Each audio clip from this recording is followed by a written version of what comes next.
E aí, irmãos? Quem puder, vão vir para frente.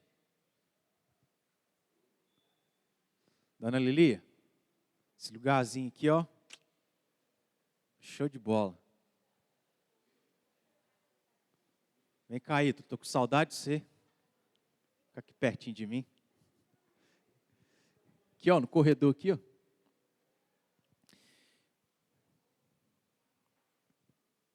Irmãos, a gente está falando sobre o que é a igreja. E já vimos, em relação à igreja, olhando para o Antigo Testamento, que a igreja é constituída daqueles que Deus escolhe,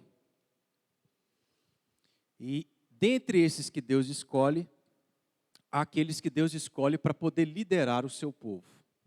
Então a igreja tem os seus líderes, e nós vimos isso no Antigo Testamento, essa liderança. Como a gente já caminhou bastante no Antigo Testamento, nós fomos para o Novo Testamento, estamos nele, paramos, em alguns textos aqui do Novo Testamento, para observarmos que a liderança também, ainda que num contexto diferente, continuou existindo no Novo Testamento. Nos dias dos discípulos de Jesus, ainda que estivessem sob o domínio dos romanos, aquela liderança inicial que houve no Antigo Testamento por parte dos anciãos, continuou existindo no Novo Testamento por esse mesmo grupo de pessoas, anciãos, os mais experientes. E aí o que a gente observou é que a palavra ancião no Novo Testamento, no original é a palavra presbíteros. Tanto a palavra ancião quanto a palavra presbítero são palavras sinônimas. E aí a gente viu, alguns textos onde aparece aí essa expressão anciãos, mas a gente começou a observar alguns textos onde também a palavra presbítero aparece. Vimos vários textos no Antigo Testamento, que é o livro que narra a história da igreja primitiva, após o ministério de Jesus, ou o ministério que continuou sendo exercido por meio dos apóstolos, após a partida de Jesus Cristo. Então é nessa ocasião que a igreja começa a ter essa característica pela qual a gente vê nos dias de hoje. Ainda que hajam algumas mudanças, algumas diferenças, mas basicamente o que nós vivemos hoje como igreja é o que a partir de Atos começou também a existir por meio dos apóstolos, por meio aí da proclamação do evangelho naquelas regiões, por meio dos apóstolos, principalmente por meio de Paulo. E aí a gente viu esses textos vimos esses textos no livro de Atos, e vimos apenas um outro, que foi a passagem de 1 Timóteo, capítulo 5, versículos 17 e 19. Principalmente o versículo 19, nós abrimos um parênteses aqui para tratar sobre o que é mencionado nesse versículo 19. Aparece a palavra presbítero, mas está relacionado ao presbítero uma orientação do apóstolo Paulo em relação a como que a igreja precisa proceder para com eles. Se você quiser abrir, só para a gente lembrar e a gente avança aqui. 1 Timóteo 5, 19. Paulo estava orientando Timóteo quanto à liderança e como a igreja deveria lidar com a liderança em relação à denúncia. O que é uma denúncia? Dentro do âmbito eclesiástico, dentro do âmbito da igreja.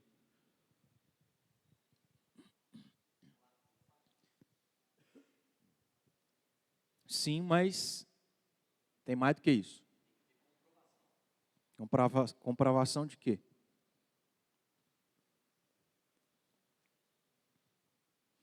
O que é denúncia? Acusação. Tá, e o que é acusação? Não, em outras palavras, né? Porque denúncia a gente já usou. Eu vou ajudá-los. Quando alguém faz algo errado, eu então, por meio de uma denúncia, ou, qual é a outra palavra aí que vocês falaram? Ou acusação, eu levo isso para que seja tratado, certo? Mas eu não posso fazer uma denúncia e uma acusação sem fundamento. Então precisa ter fundamento. No caso, o fundamento aqui, segundo Paulo, era testemunhas, né? Pessoas que presenciaram o mesmo fato, que então traria peso, prova, de que aquilo que estava sendo acusado em relação a uma pessoa era verdadeiro. Porque a gente acusar e não ter prova é uma falsa acusação, né? E aí quem faz uma falsa acusação é que vai acabar sendo chamado a atenção. No meio da igreja há esses procedimentos em relação a pessoas que estão cometendo alguma falha.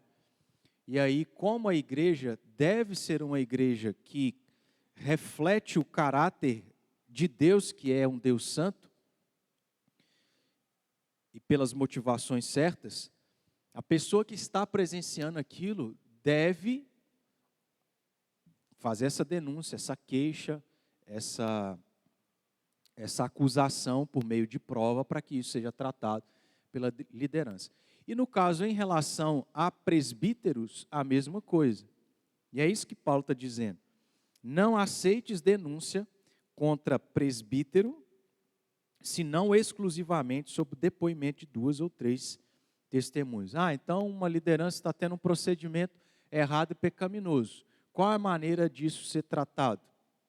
É você, por meio de 2 ou 3 testemunhas, levar o caso para a liderança, para que a liderança trate com esse indivíduo, com essa pessoa. Aí a gente abriu, né, um parênteses aqui para falar que no meio da igreja, e a gente já vê isso aqui na igreja primitiva, mas no meio da igreja, por exemplo, a nossa igreja presbiteriana, há todo esse procedimento, né, esses passos a serem seguidos para que as coisas aconteçam. E a gente precisa ter ciência de como que as coisas devem acontecer para a gente fazer de maneira certa.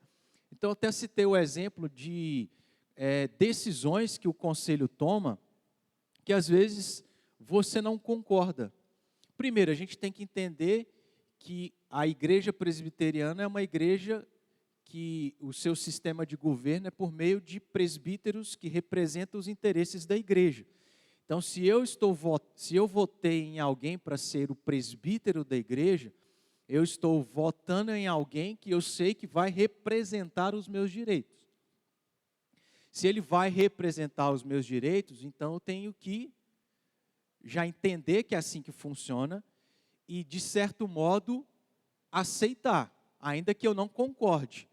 E se por acaso eu não concordo, tem os procedimentos corretos para a gente fazer com que a coisa,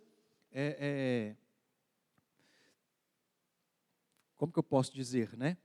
Fazer com que a coisa seja pensada, analisada, refletida. Aí eu disse que, por exemplo, na igreja presbiteriana, abaixo-assinado não existe, porque isso não é constitucional. Então não é passar uma lista onde a grande maioria não concorda com uma determinada decisão. Isso não tem validade legal para a igreja presbiteriana. Então, é por meio de documento e tal, isso tem que entrar no conselho, para o conselho ver se vai aceitar o documento ou não, para poder avaliar se atende ao pedido ou não, etc. Como que a gente pode saber como essas coisas funcionam? Às vezes, através da própria liderança, que vai fazer isso por meio do discipulado, que vai fazer isso por meio de estudos, como nós estamos fazendo aqui, e é o objetivo depois a gente também tratar um pouco mais sobre essas questões. Mas aí a gente tem o nosso manual, que chama Manual Presbiteriano. Então, é esse livrinho pequeno, não é tão grosso, que é o que a gente chama de Manual da Igreja Presbiteriana, que é dividido aqui em algumas partes. Se você nunca teve acesso, seria bom você ter, para você conhecer, mas veja bem, o que compõe esse Manual da Igreja Presbiteriana? O que a gente chama de CI, que é Constituição da Igreja. Então, essa Constituição da Igreja normatiza a maneira como as coisas têm que funcionar dentro da igreja. Como que alguém é transferido, como que alguém é recebido, quais são as funções dos presbíteros, qual é os direitos do membro, os deveres, o que compete à Assembleia e por aí vai. Então a gente tem a Constituição da Igreja, aí a gente tem o que é chamado de CD, que é Código de Disciplina, ou seja, quando alguém comete um erro, um pecado, há um código pelo qual o conselho precisa seguir para disciplinar alguém. É chamado de Código de Disciplina. A gente só disciplina com base naquilo que nós temos aqui nesse manual. Depois a gente tem princípios de liturgia, ou seja, normas em relação a como que a liturgia deve acontecer. A liturgia é o caso aqui da abertura, né? Aqueles textos que são lidos, quais tipos de textos que devem ser lidos, quais os tipos de oração, um momento de louvor, dízimo, aí tem em relação ao casamento, a batismo, todas essas outras coisas. E aí a gente tem uma série de outras coisas aqui no manual, que é estatuto, regimento internos, modelos de estatuto e por aí vai. Então, a gente se baseia muito nesse livro. Pelo menos em relação à Constituição da Igreja e o Código de Disciplina, eu acho que seria muito válido você, como um membro, conhecer o que está nisso, até para você saber como que a coisa funciona, como que você deve proceder em relação à igreja presbiteriana. Uma outra coisa que a gente falou em relação a saber, né, dessas questões da igreja, é, por exemplo, a gente também saber da doutrina da igreja. Isso acontece no discipulado, só que acontece de maneira resumida. E ainda que seja de maneira resumida, há muitas outras coisas que a gente precisa aprender. Então, eu falei que no último estudo, por exemplo, sobre infra- e supralapsarianismo. São coisas que a gente não vai tratar no discipulado. Mas é importante a gente entender, é importante a gente aprender. E aí, como membros da igreja presbiteriana, a gente é presbiteriano, mas nós adotamos as doutrinas da reforma.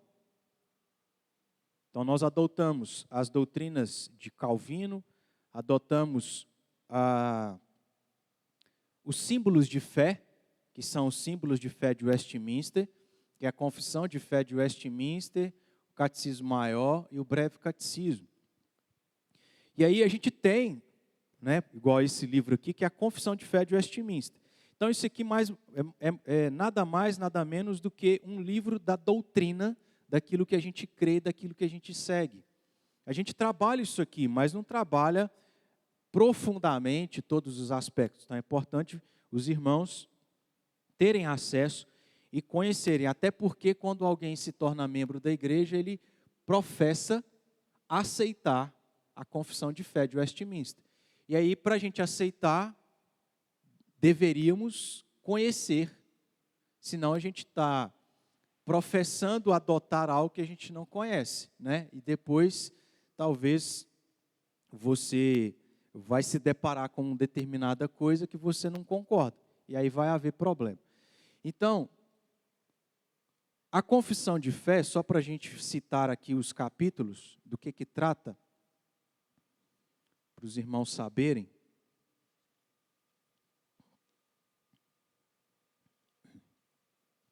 Trata sobre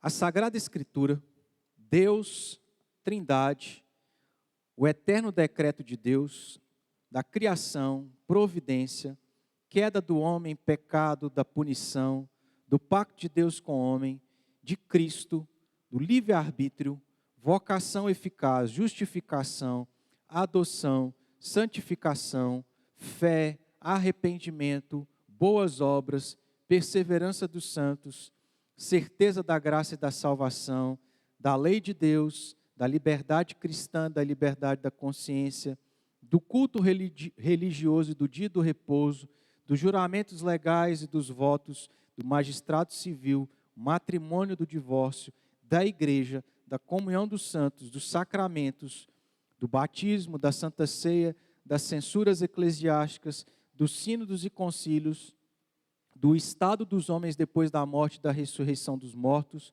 e do juízo final. É um livro de teologia sistemática, que a gente adota como igreja presbiteriana. E aí você, como membro, deveria conhecer estas coisas e, obviamente, concordar. Se você já é membro, você tem que concordar. Se você não concorda, então você pode frequentar a igreja, mas não tem como você ser membro. Porque para ser membro, você tem que concordar. E aí, irmãos, a gente tem uma Bíblia que se chama Bíblia de Genebra, que é uma Bíblia reformada, que tem comentários de alguns textos, de alguns versículos da Bíblia, que são comentários dentro da linha teológica que a gente crê, que é uma linha reformada. Então a gente já tem esse instrumento, que é a Bíblia, revelação de Deus. A gente tem na própria Bíblia esses comentários que seguem a nossa linha teológica, e a gente tem na Bíblia de Genebra algumas confissões.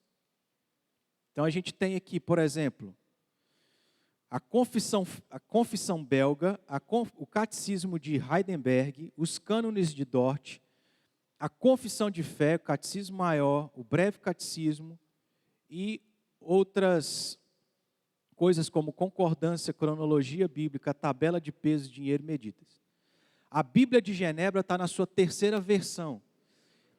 Eu tenho a primeira e a segunda versão, que é essa capa aqui. Essa capa rasga muito fácil. Essa terceira versão da Bíblia de Genebra é uma versão que, se não me engano, é na capa de couro. Então ela foi recém-lançada.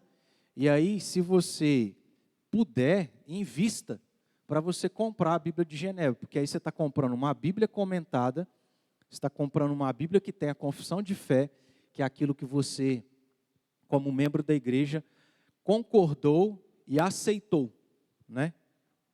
Para a gente poder conhecer. Então, eu só queria abrir esse parênteses aqui para falarmos um pouco sobre isso, da importância e motivar os irmãos a investir, né, nessas coisas. Se você não quiser comprar, pelo menos pedir emprestado para você ter essa leitura e esse conhecimento sobre essas questões todas.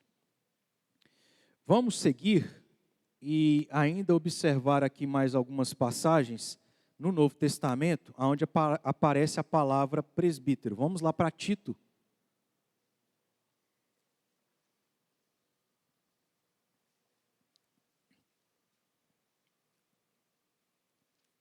Tito, capítulo de número 1, versículo 5.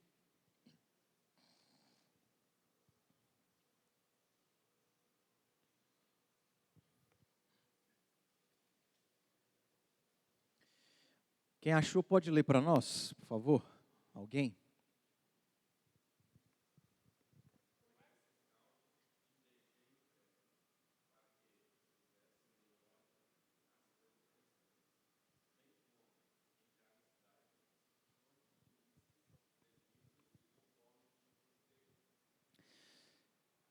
Observe, mais uma vez, essa expressão aparecendo no Novo Testamento, que é uma expressão que faz parte do nome da nossa denominação, Igreja Constituída de Presbíteros, Igreja Presbiteriana.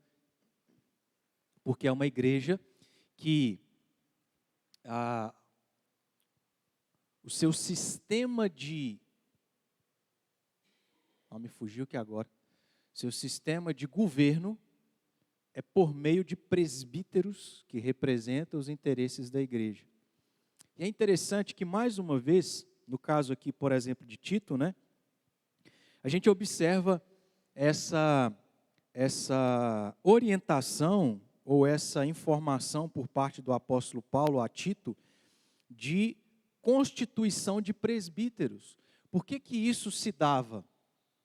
Porque a igreja existiu lá em Gênesis, ela se deu por meio do povo de Israel ao longo da história.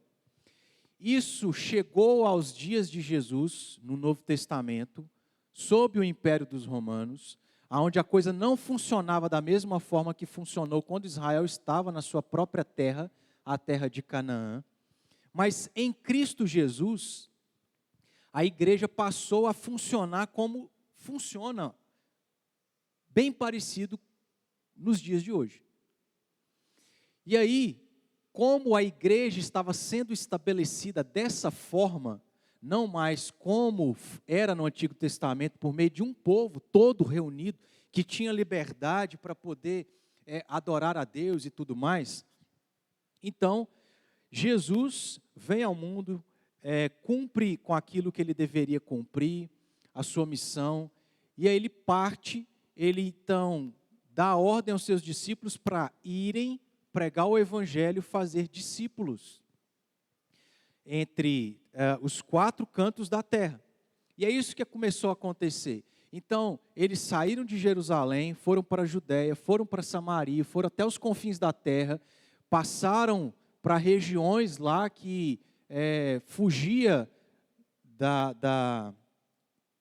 do centro ali, do Império Romano, e aonde eles iam, pessoas se convertiam, então era necessário formar uma igreja.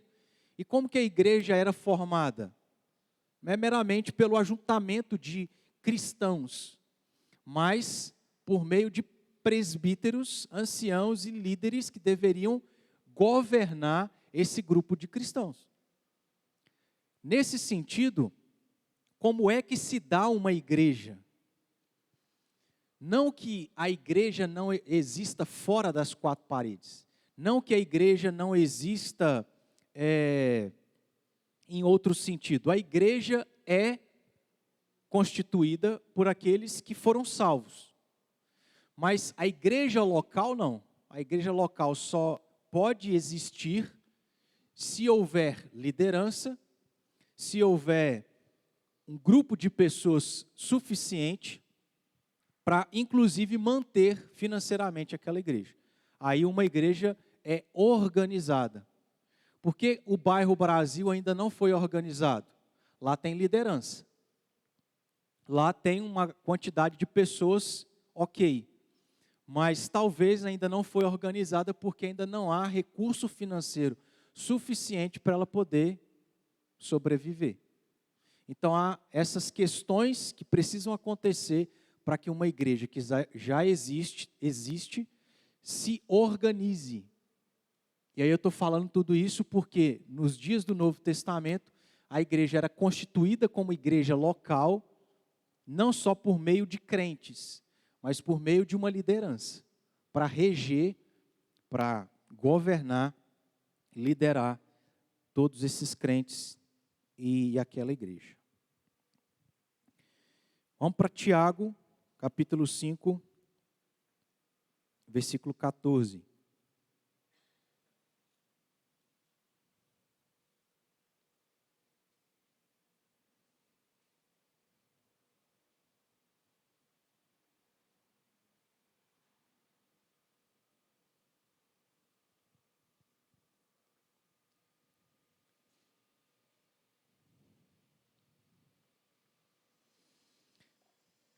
Alguém lê para a gente?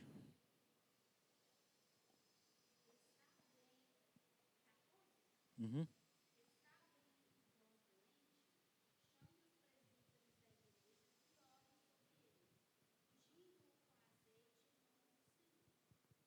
Então veja a referência de mais uma vez essa expressão, presbítero, né?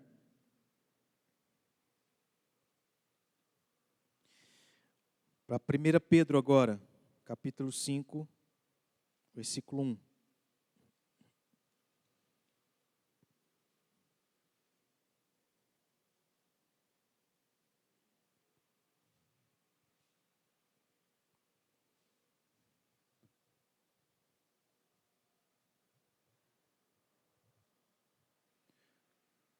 Dê para nós, Francisco.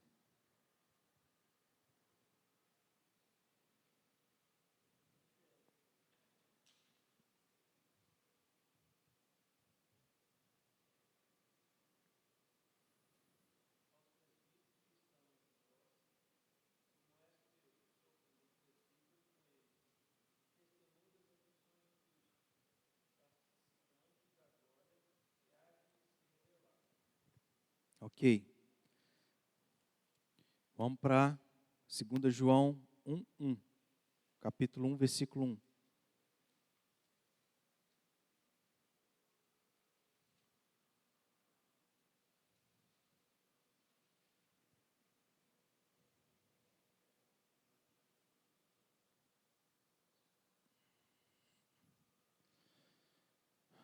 Leia, Wellington. 1 João, perdão. 2 João 1:1.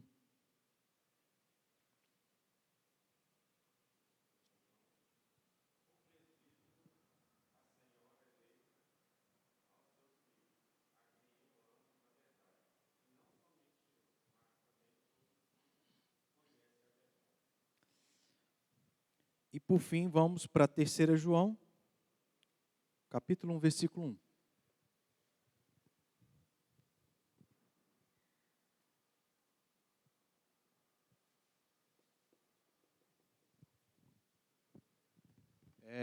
Daniel, leia para a gente.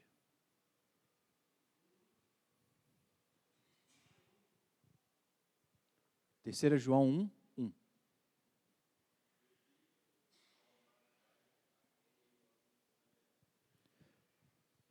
Esses são alguns textos onde aparece a palavra presbítero, que é uma palavra sinônima para ancião, onde esses constituíam a liderança da igreja no Novo Testamento, que não era muito diferente do que acontecia e aconteceu no Antigo Testamento. Agora, em algumas dessas passagens aqui, na passagem de 1 Pedro 5:1 e nessa última passagem de 3 João 1:1, nós temos a menção do nome de 2 presbíteros que existiam nos dias da igreja do Novo Testamento. Volta lá para 1 Pedro 5:1. Quem que é o presbítero mencionado ali?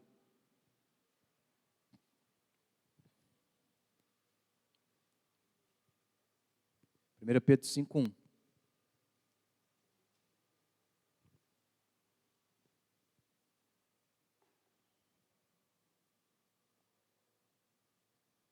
Quem é aí? Presbítero fulano?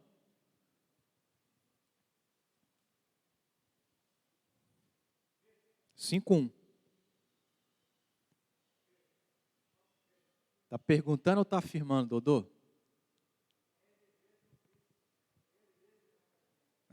Na versão do Francisco aqui ficou mais clara. Lê para a gente de novo, Francisco.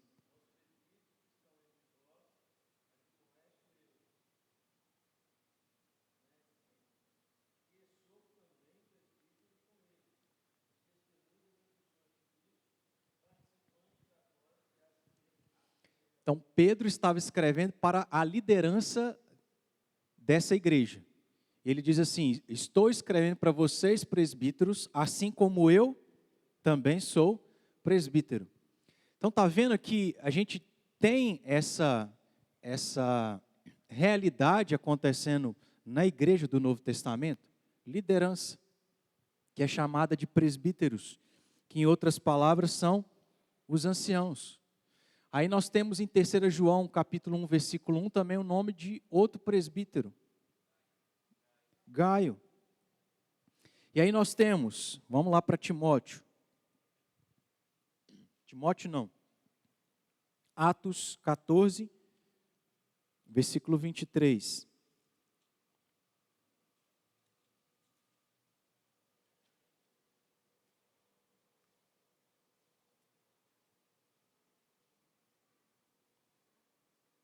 Quatorze, 23.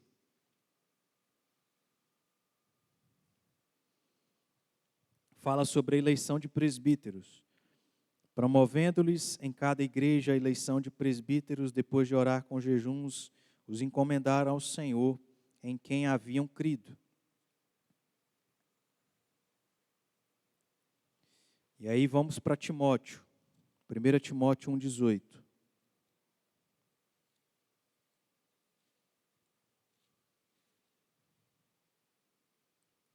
Paulo escrevendo a Timóteo.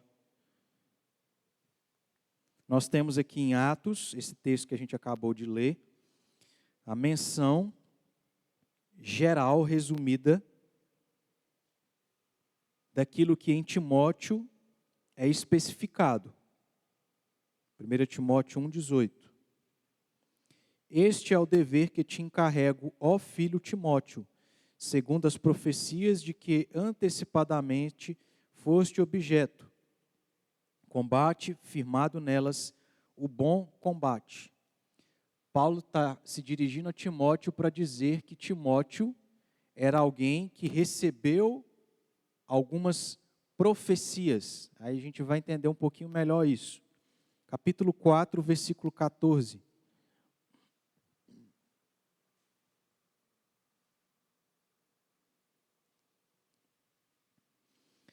Não te faças negligente para com o dom em que há em ti, o qual te foi concebido mediante profecia. Então aqui Paulo está detalhando um pouco melhor o que nós vimos no texto anterior. Que profecia era essa?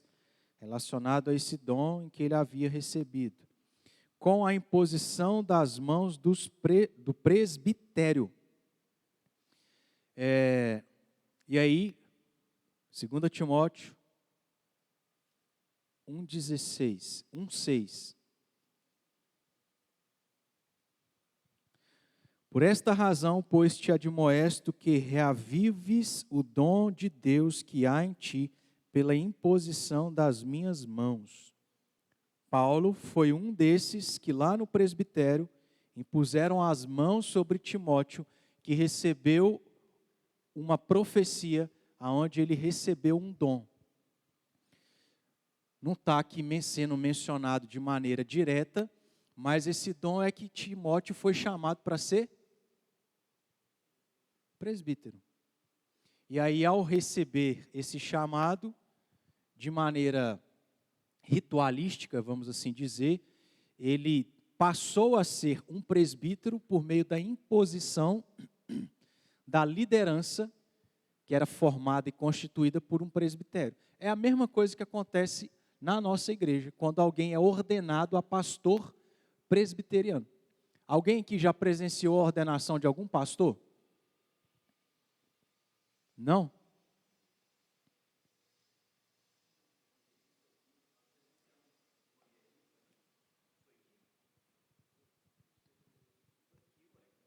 É? Então, sim, resumindo, né? Quando a pessoa passa por todo aquele processo que começa quando ele aspira a ser pastor, que é chamado de aspirante ao sagrado ministério, porque ele está almejando ser um pastor. Eu já mencionei isso, né? Então começa aí. Qual que é o último passo? Quando depois dele ser aprovado pelo presbitério, então de maneira ritualística, cerimonial, prefiro esse termo do que ritual. Ritual parece que traz uma palavra soa meio estranho, né? Cerimonial que eu falei?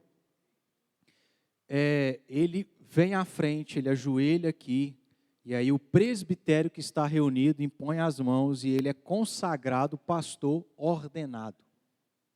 É isso que aconteceu com Timóteo. Ele era um presbítero. E aí eu já adiantei aqui um pouco, né? Porque nós temos a palavra ancião, aparecendo no Novo Testamento, que no original é a palavra presbítero, e que tem como palavra, ou melhor, ancião, palavra sinônima, presbítero. Mas a gente vê no Novo Testamento outras palavras que são usadas para a liderança da igreja naqueles dias. Vamos abrir em 1 Timóteo, capítulo 3, versículo 2.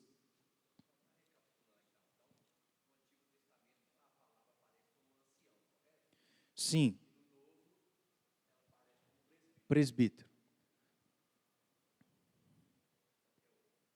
1 Timóteo 3, 2.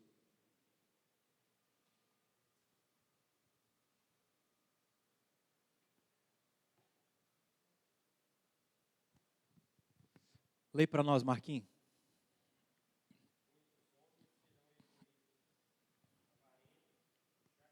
Não, não é isso aí não.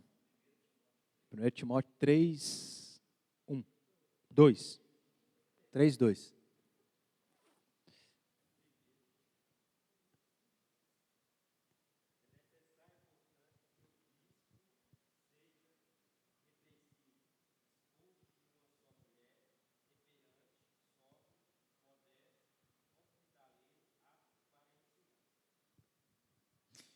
E o versículo 1, olha só, fiel é a palavra.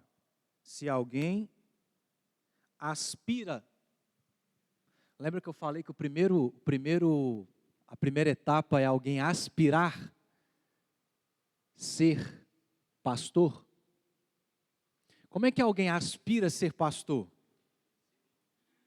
Não é do nada. Vamos lembrar que quem chama é Deus. Mas vocês concordam que eu posso sentir que sou chamado, mas isso vem do meu próprio coração? Como é que isso é avaliado?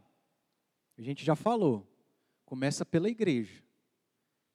Porque vamos pensar, irmãos, tem gente que pode até aspirar a ser pastor, mas você olha para ele e fala assim, a conduta desse cara aí não é uma conduta muito boa, não. Então, se ele não tem uma conduta boa, ele se encaixa, se enquadra em ser um pastor? Então, se a própria igreja não aprova, possivelmente é porque ele está se sentindo chamado por uma coisa que ele não foi chamado por Deus. Porque Deus não vai chamar alguém que não está apto para aquilo, porque o seu próprio caráter contradiz quem Deus é. Vocês estão entendendo? Então, a própria igreja vai testemunhar se aquela pessoa é chamada ou não, e a gente precisa saber o que se encaixa em alguém que é chamado ou não, porque não quer dizer que a pessoa é boa para falar, ela é chamada, concordam? Há uma série de coisas para a gente avaliar. E também quem faz isso é o próprio conselho, são os próprios presbíteros. Não só os presbíteros, mas também o presbitério. E faz isso durante 4 anos. E depois que a pessoa forma, faz isso por mais 2 anos. Olha para você ver como é que o processo na igreja presbiteriana é bem arrisca, né? Antes a pessoa sentir o chamado, então ela aspira. Aí por 1 ano a igreja vai avaliar. Vamos ver se esse caboclo é mesmo chamado? E aí o conselho faz a mesma coisa. Aí o conselho fala assim, não, a gente, juntamente com a igreja, acha que é. Vamos levar para o presbitério. Aí o presbitério também vai avaliar. Vai falar assim, não, a gente acha que é. Aí durante 4 anos no seminário vai acontecer isso. Igreja, conselho, presbitério. Formou, aí a pessoa é avaliada novamente, aí ela fica 1 ano na residência, que é chamado de pastor. Não. Aspirante. Aspirante? Nossa Deus, gente, minha cabeça hoje. Porque tem um pastor ordenado e antes do pastor ordenado, acho que é pastor aspirante mesmo. Ele ficou 1 ano sendo avaliado. Depois que ele é avaliado, ele é sabatinado novamente e aí só depois ordenado. E Paulo está falando isso aqui para Timóteo. Se alguém aspira o episcopado, então é outra palavra para liderança. Se alguém aspira a ser bispo, que é o termo que aparece no versículo 2, aí ele vai apresentar uma série de coisas que esse indivíduo precisa ter, que são essas qualidades aqui.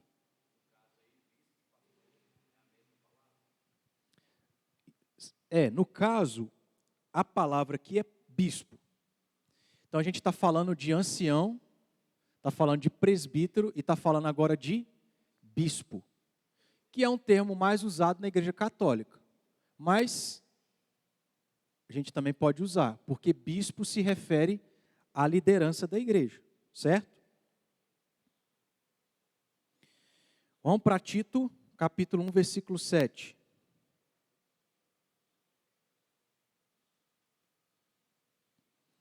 O que Paulo fez na primeira carta de Timóteo, ele está fazendo agora nessa carta a Tito. Ele apresenta aqui os requisitos para alguém que aspira ao episcopado, para alguém que quer ser bispo da igreja, porque se sentiu chamado por Deus. Ele se sentiu chamado por Deus. O que a gente precisa avaliar? Versículo 7. É indispensável. Se é indispensável, obrigatoriamente a pessoa precisa ter esses requisitos. É indispensável que o bispo seja irrepreensível como despenseiro de Deus, não arrogante, não irracível, não dado ao vinho, nem violento, nem cobiçoso, de torpe ganância, antes hospitaleiro, amigo do bem, sóbrio, justo, piedoso, que tenha domínio de si, pegado à palavra fiel, que é segundo a doutrina, de modo que tenha poder tanto para exortar pelo reto ensino, como para convencer os que contradizem. Quer dizer que são só esses? Não. Paulo está mencionando isso aqui, depois a gente futuramente também estuda sobre isso. Paulo está mencionando essas características aqui por causa do contexto. O nosso contexto hoje, a gente não precisa, assim, há exceções, né? Mas no nosso contexto hoje, a gente não precisa preocupar se a pessoa é alcoólatra ou não. A nossa cultura não é uma cultura onde o crente é alcoólatra, concorda? Mas naqueles dias não. Por causa da cultura. Então, Paulo precisa mencionar coisas específicas que eram daquele contexto. O nosso contexto hoje, há uma série de outras coisas que a gente precisaria detalhar aqui. Então, por exemplo, uma coisa que me preocupa muito é que, às vezes, o pastor é político. Político no sentido de fazer política no meio eclesiástico. Isso, ao meu ver, não pode acontecer. Então, no nosso caso, a gente teria que acrescentar isso aqui. E tantas outras coisas.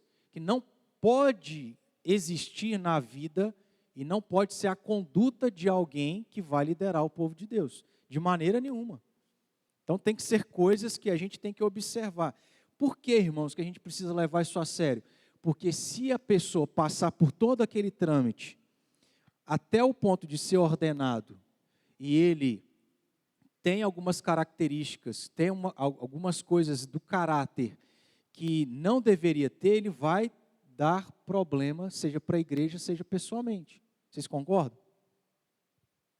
Então, tem que seguir, tem que ter esses critérios. Eu, por exemplo, identificava em mim todas essas questões aqui? Não tinha o conhecimento. Mas Deus, na graça, na misericórdia dele, vai tratando com a gente. Mas a gente erra muito. E a questão é, quanto mais caráter você tiver, menos erro e menos problema você vai ter. Muita coisa acontece com pastores que caem e dão problema por causa de não se encaixarem em critérios de caráter que deveriam ter.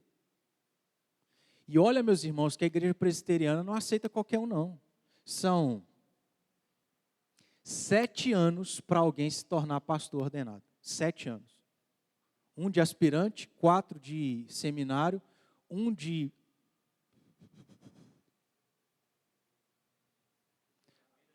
Um de aspirante. Não, 1 de aspirante não. Nossa, me fugiu aqui antes de ser ordenado. É. O Jader é o quê? Pastor? Não, não é auxiliar, não. Esqueci, irmãos. Mas aí 1 ano de pastor esse que eu esqueci. E depois que aí a pessoa é ordenada.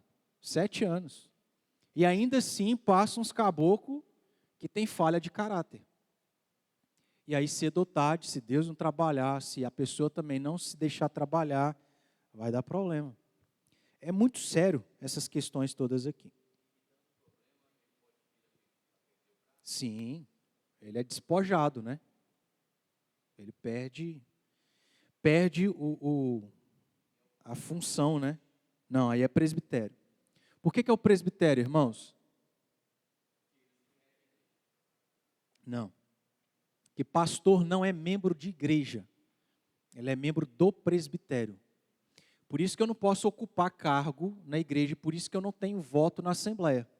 Porque eu não sou membro da igreja. Mas eu tenho voto no presbitério, porque eu sou membro do presbitério. Então quem vai tratar a mim é o presbitério, não é o conselho. Oi? Quem leva? É o conselho. Vamos supor, eu tenho uma conduta de caráter falha, ou eu estou cometendo um pecado. Os irmãos têm ciência. Qual é a recomendação? Denúncia mediante prova, leva para o conselho tem que levar para o presbitério, para que o presbitério trate. Sim. Mas no caso aqui, para os nossos dias, vale prova, não meramente ter 2 ou 3 testemunhas.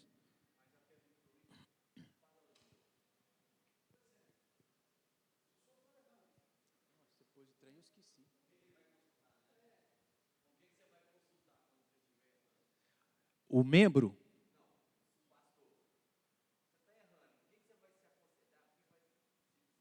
não, é qualquer pessoa. Pode ser até um membro. Pode ser um membro, pode ser um presbítero, pode ser um pastor, qualquer pessoa. É. Oi.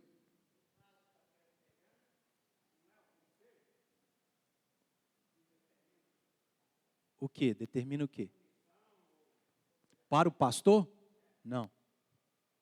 Porque pastor não é membro da igreja.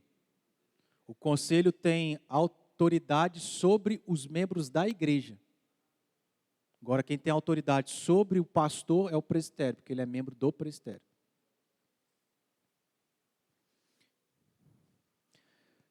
Ancião, presbítero, bispo.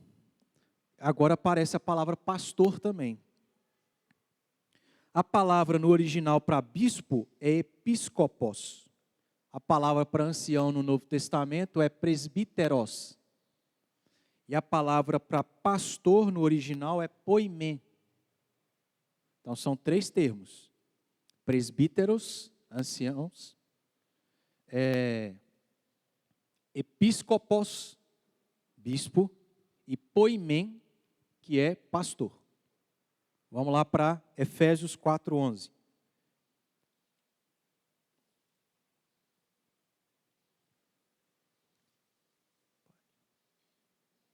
Irmãos, só um detalhe aqui, não desperdiçar o trabalho do Eliseu.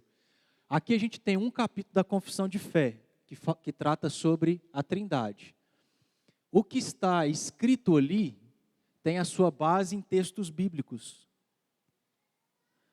Então, a doutrina que nós temos na Confissão de Fé, que é a doutrina que a gente adota, é baseado na própria Escritura, Que aí nós temos todas essas referências que tratam sobre aquilo que as pessoas que compuseram a confissão de fé escreveram, tá?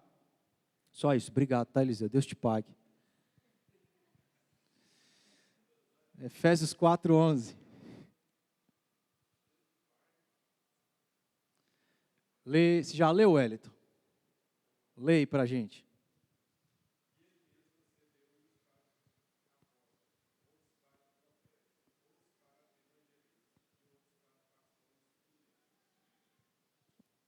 Pastores e mestres. E a gente vai estudar com mais detalhe depois, mas sempre está relacionado à liderança da igreja ou ensino. Aqui é pastores e mestres. Uma coisa está unida à outra. Todo pastor é mestre, todo mestre é pastor. Não. Todo pastor é mestre, mas nem todo mestre é pastor. Mas todo pastor tem que ter habilidade para ensinar, porque é a função do pastor. A função primária do pastor não é abrir igreja. Viu, diáconos? É pregar e ensinar, irmãos. É isso aí. Ah, quer dizer que o pastor não pode abrir igreja? A gente abre. Quer dizer que o pastor não pode varrer o chão? Pode, a gente faz. Quer dizer que o pastor não pode fazer comida, não pode, sei lá, pode. A função primária do caboclo é o quê? Ser especialista nas escrituras, como a gente já viu em um outro texto, e ser apto ao ensino. Isso já exclui muita coisa. Então, por exemplo, é tão complexo, irmãos, porque, por exemplo, quando eu me senti chamado para o ministério, eu nunca tinha dado estudo na vida. E quando eu comecei, já falei, na primeira vez que eu preguei na igreja, foi 6 minutos e 48 segundos. Se a liderança olha para mim e fala assim, esse cara aí não está apto para dar ensino, não. Mas é por isso que a gente tem um período de 1 ano, pelo menos, para a pessoa ir aprendendo, para a pessoa ter a experiência, para a pessoa ir amadurecendo, porque às vezes ela é apta, né? E não só isso, mas uma série de outras coisas, que são várias. A gente precisa de tempo para isso. Se Deus quiser, a gente vai ter. Alguém ia perguntar alguma coisa?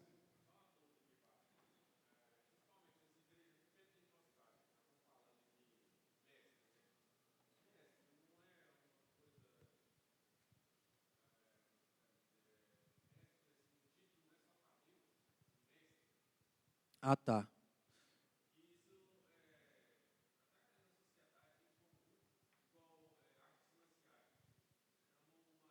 Sim.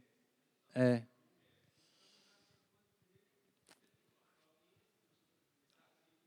Eu te entendo, mas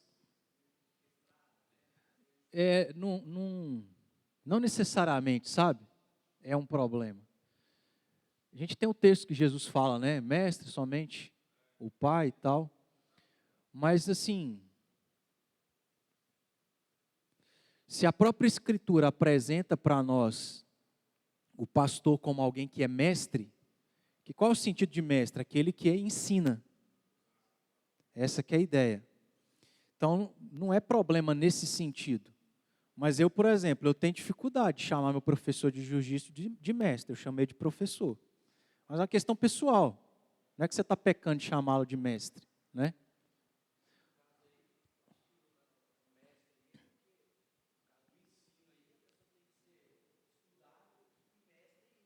É, isso. Sim, é nesse sentido. Você ia falar, Dodô?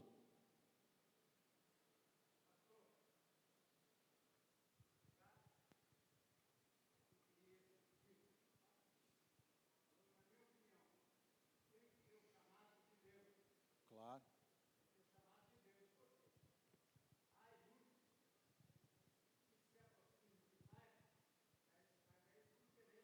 Exatamente. Exatamente. Não é à toa que Paulo vai falar aqui, Dodô, em Tito, isso, ganância. Então é muito problemático. É porque assim, ser chamado por Deus é pessoal. Como é que você avalia o coração? Você está sendo chamado internamente. Mas tem coisas que tem que evidenciar. O caráter, compreensão.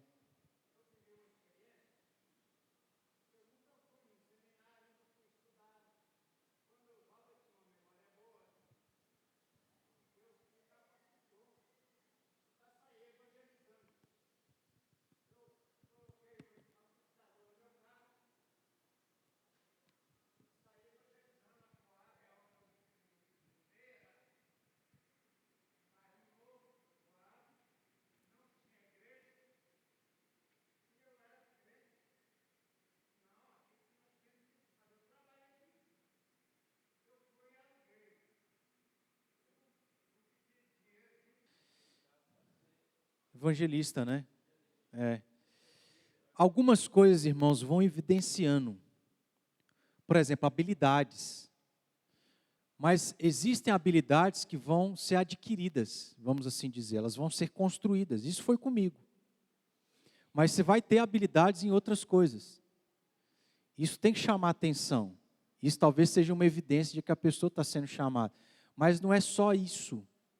É principalmente o caráter. E o caráter é você convivendo, é você conhecendo, é você testando, é você provando. Então eu como pastor não posso desejar ir para uma igreja pela quantidade de membros que tem, pelo tamanho da igreja, pela estrutura da igreja, pelo salário da igreja. Não pode, irmãos, isso não faz parte desse trabalho, não está envolvido. Eu não posso ficar aqui disputando e passando a perna nas pessoas para poder querer ir para um lugar por causa de uma série de motivações no meu coração. Mas às vezes isso acontece. E eu imagino que acontece porque a pessoa não entendeu o que é a função e porque houve uma certa falha nesse processo todo, que já é um processo de muita peneira. São 7 anos. Então é muito complexo, mas muito sério, né? E a gente tem que entender. Oi.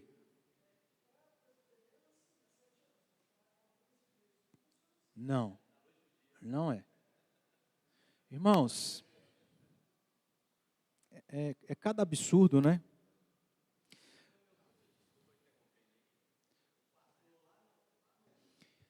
Tanto ancião, presbítero, bispo e pastor se refere à mesma coisa. É a mesma coisa. Então, eu sou pastor, mas sou presbítero. O Francisco é presbítero, mas é pastor.